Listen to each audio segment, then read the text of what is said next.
صل علی محمد آل محمد وعجل فرجہ۔ اچھا، ہم بات کر رہے ہیں امام زمانہ عجل اللہ فرجہ الشریف کی، کیونکہ ہم کہاں ہیں؟ شعبان میں ہیں، نیمہ شعبان نزدیک ہے، اسکولوں سے بھی چھٹیاں ہیں، ٹھیک؟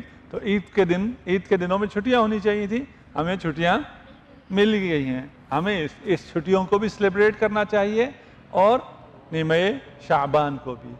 کیوں؟ اس لیے کہ امام زمانہ عجل اللہ فرجہ الشریف ہم سے بہت زیادہ محبت کرتے ہیں۔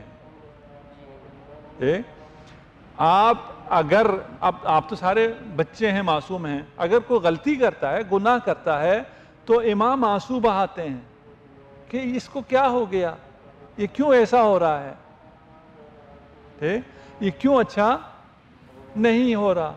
اور اگر کوئی اچھا ہو جیسے آپ لوگ ہیں تو پھر امام دعائیں دیتے ہیں۔ ہم بہت خوش قسمت ہیں۔ دیکھیں، اگر آپ نے کبھی دیکھا ہو کہ آپ کے بابا ماما تو ریلیجیس بھی ہیں، انہیں دعاؤں کا پتہ بھی ہے، وہ قرآن بھی، نماز بھی،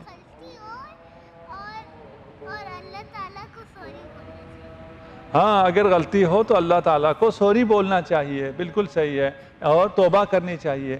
اور امام زمانہ آپ کی جگہ استغفار کرتے ہیں، ٹھیک ہے نا؟ مثلا آپ سے غلطی ہو جائے تو آپ کے ماما بابا بھی کہتے ہیں نا، توبہ توبہ، استغفر اللہ، میری بچی سے غلطی کیوں ہو گئی، کہتے ہیں نا۔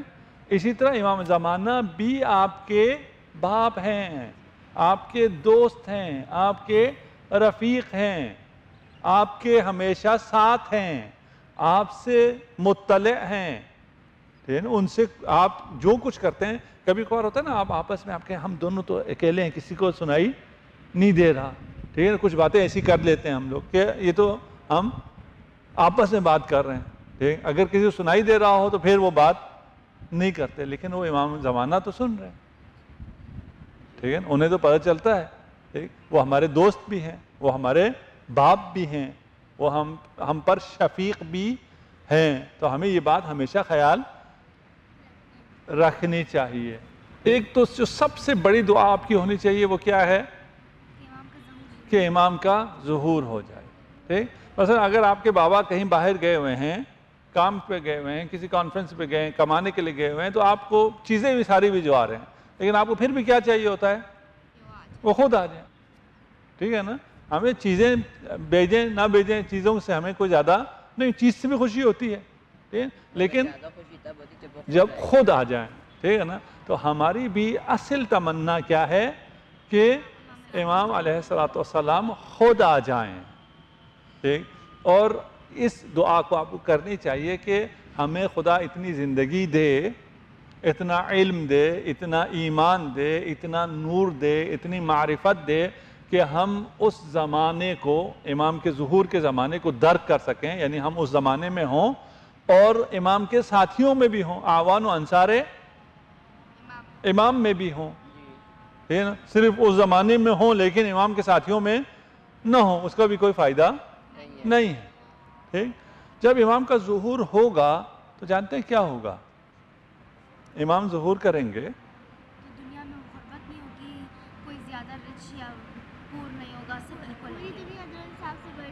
پوری دنیا عدل و انصاف سے بھر جائے گی، کوئی غریب نہیں ہوگا، کوئی لڑائی نہیں ہوگی، کوئی غریب ہے، کوئی امیر ہے، ٹھیک۔ یہ لڑائیاں کیوں نہیں ہوں گی؟ امن ہو جائے گا، وہی امن کیوں آ جائے گا؟ کیونکہ امام آئے گا۔ وہی امام کے آنے سے یہ سب کیوں ہو جائے گا؟ خدا کے امر سے ہوگا یوں کہ جب پوری انسانیت ہر طرف سے دربدر ہو کر ٹھوکریں کھا کے اس نتیجے پہنچ جائے گی کہ ہمیں کوئی نہ جمہوریت بچا سکتی ہے، نہ کوئی آمریت بچا سکتی ہے، نہ ہی کوئی اور سسٹم بچا سکتا ہے، اور نہ جانے کون کون سے سسٹم بعد میں آئیں گے، ٹھیک ہے۔ ہمارا بچانے والا، ہمیں نجات دینے والا صرف اور صرف کون ہے؟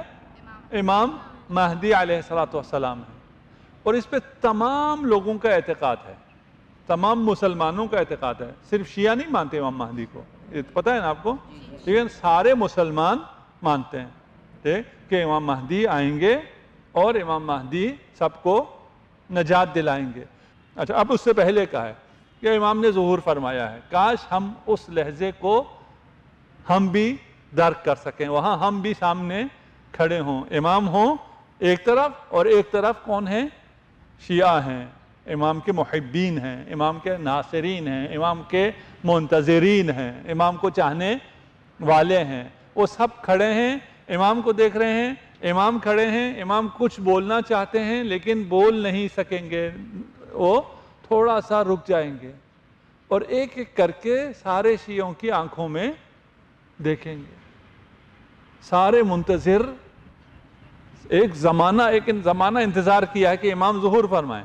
اب جب ظہور فرمایا تو انتظار کر رہے ہیں کہ امام کچھ بولیں، امام کچھ نہیں بول رہے بلکہ سب کو دیکھ رہے ہیں، محبت بھری آنکھوں سے دیکھ رہے ہیں، ٹھیک؟ اشک شوق تمام مومنین کے آنکھوں سے بھی جاری ہے کہ اب امام جو بھی ارشاد فرمائیں ہم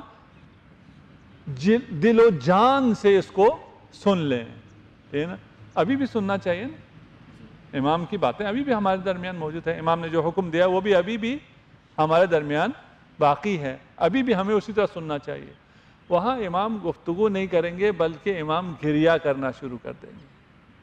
جب امام روئیں گے تو پھر ہم سب اگر ہم وہاں ہوں خدا کریں تو ہم بھی روئیں گے نہیں روئیں گے؟ ہم سب بھی روئیں گے۔ امام کیوں روئیں گے؟ اس لیے کہ اگر جیسے ہم نے آپ کو پہلے کہا تھا، آپ کے بابا اگر باہر گئے ہیں اور تھوڑا زیادہ دیر کے لیے باہر چلے گئے ہیں، وہ جب واپس آتے ہیں آپ کو دیکھتے ساتھ کیا کرتے ہیں؟ آپ بھی روتے ہیں، آپ کے بابا بھی روتے ہیں، روتے دیکھا اپنے بابا کو کبھی؟ دیکھا کب روئے؟ آپ کے بابا نہیں روئے ہیں، ٹھیک ہے نا؟ آپ کے بابا بھی نہیں روئے ہیں، ٹھیک، میں بھی بابا ہوں لیکن میں رویا ہوں، ٹھیک ہے؟ ہو سکتا ہے آپ کے سامنے نہ روئے ہوں، ٹھیک ہے، باقی تو روتے تو ہیں، ٹھیک، لیکن وہاں پہ امام زمانہ سب کے بابا ہیں نا، ہم سب کے بابا ہیں، ٹھیک ہے نا؟ اور ہم سب کے سامنے رو پڑیں گے۔ کیوں روئیں گے؟ اس شوق کی وجہ سے، اس عشق کی وجہ سے، ظہور کا جتنا ہمیں انتظار ہے اس سے زیادہ امام زمان کو انتظار ہے، ٹھیک ہے نا؟ ہم روئیں گے کہ ہمیں یہ منظر، یہ روحانی جو منظر ابھی نظر آ رہا ہے، یہ نور، یہ پہلے کیوں نظر نہیں آیا، اتنا فاصلہ کیوں رہا، اتنا فراق کیوں رہا، ہم اس لیے روئیں گے۔ جیسے اگر بڑے ہو جاتے ہیں تو کالج بھی جاتے ہیں تو ماما کو بھی رونا آتا ہے، جب واپس آتے ہیں 10 سالوں بعد، ایک سال جب چھٹی ہوتی ہے تو پھر ماما بھی روتی ہے، ہم بھی روتے ہیں۔ ہاں ٹھیک، رونا ماما کو رونا آتا ہے، ہم بابا کے رونے کی بات کر رہے ہیں، ٹھیک ہے نا؟ بابا بھی روتے ہیں، آپ کے سامنے نہیں روتے، لیکن اس دن ہم سب کے بابا ہم سب کے سامنے روئیں گے اور ہم سب بھی روئیں گے۔ بابا یعنی امام زمانہ ہماری آنکھوں میں آنکھیں ڈال کے کہیں گے کہ تمہاری وجہ سے میں نے ظہور نہیں کیا، تم لوگوں نے تیاری نہیں کی، تم نے نور کی جگہ اپنے دلوں میں ظلمت کو جگہ دی، تم نے میری محبت کی جگہ دنیا سے محبت کی، اس لیے میں نے ظہور نہیں کیا۔ آج جب تمہارے دل تیار ہو گئے تو میرا ظہور بھی ہو گیا۔ ہم دعا کرتے ہیں انشاءاللہ ہم سب کو امام زمانہ عجل اللہ فرجہ الشریف کا دیدار نصیب ہو،